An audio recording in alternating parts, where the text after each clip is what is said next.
Happy Friday, everybody. I'm Evan Fitzgerald. Welcome to Week 3 of the high school football season and tonight's edition of the Fox 35 Friday Night Blitz. Loaded with big matchups for you, and we start as always with our big game. How about the 6th meeting in the last 4 years between Winter Park and Wekiva? Mustangs nationally ranked. This game pops off from the get-go. Sean Robles fires to a short pass picked off by number 3 of Winter Park. I'd love to tell you his name, but it's not on any roster anywhere, and it's too bad because it's a pick-6 touchdown Wildcats. Winter Park would do it again, this time on offense. Gino English has a big arm. Look at this launch. Manny Stokes is in quickly, 14 nada, but Wekiva's got a lot of skilled players. Brandon Hill's committed to play at Pitt next season, and he's gone. Wekiva comes back to win this ball game 25-22. It's a heck of a comeback. Apopka and Rick Darlington hosting his old coach, Bill Castle, and his old team, Lakeland, tonight. Jackson Darlington going deep early. Right decision, Eric Wright.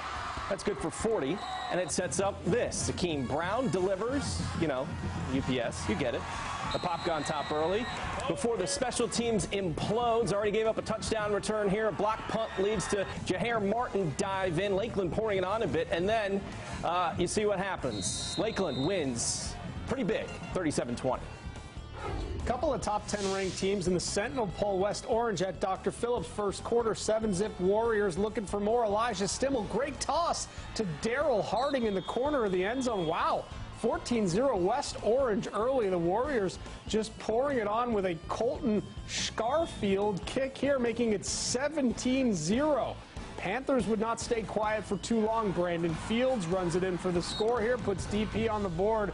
This game was tight, but West Orange hangs on to win. That's a good win, 31-28.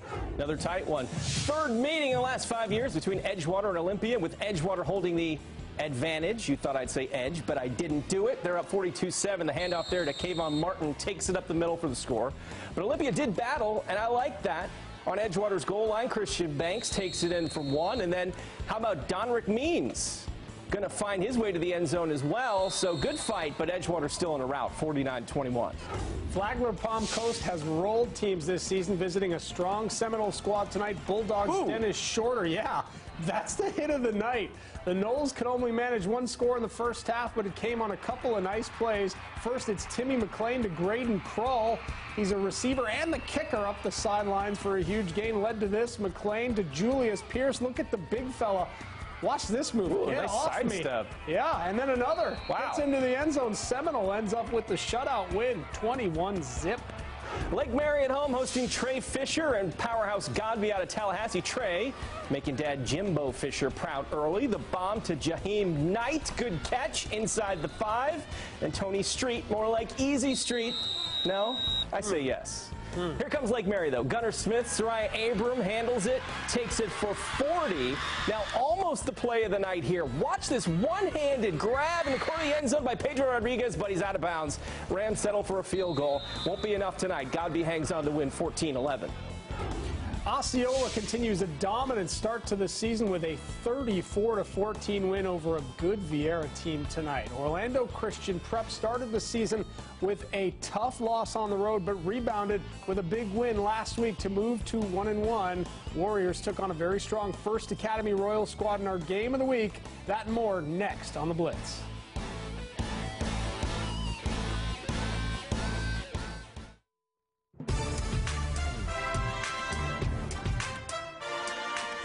Welcome back to the Blitz. The First Academy started its season off with a blowout win. In Week 1, Orlando Christian Prep came up short, but they rebounded nicely in Week 2. It's our game of the week. Warriors visiting the Royals tonight. End of the first quarter. First Academy with the ball at Edwards.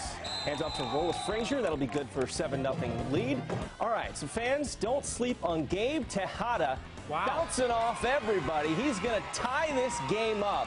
It's a nice run right there. Over the shoulder. Later on, big play of the game here, just before the half. First Academy turns Mosley from a yard out and scores. So it's 14-7. First Academy wins a tight one, 20-15. Here's Eric Clinkscales.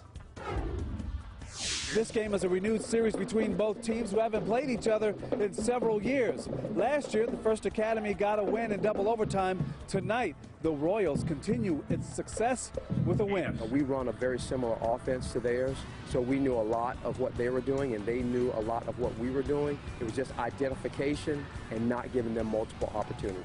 It was a big win. I mean, honestly, that's a very talented football team.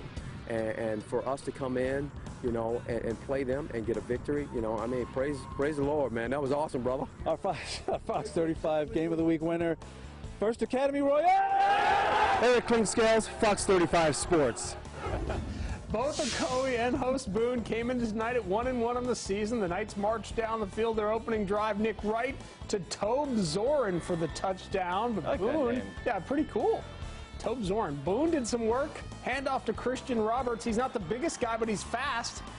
I root for the shorter guys. Big gain. Boone wins a tight one, 21-20.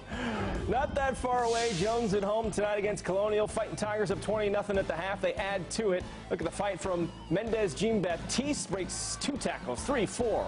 He's not going to be denied. Sprints to the end zone. That's a Jones touchdown. Tigers tenacious on defense. Brian Moore forces Colonial to fumble. Del Montre Pryor recovers. He's coming towards us, and we are near the end zone. Jones wins huge, 40-7.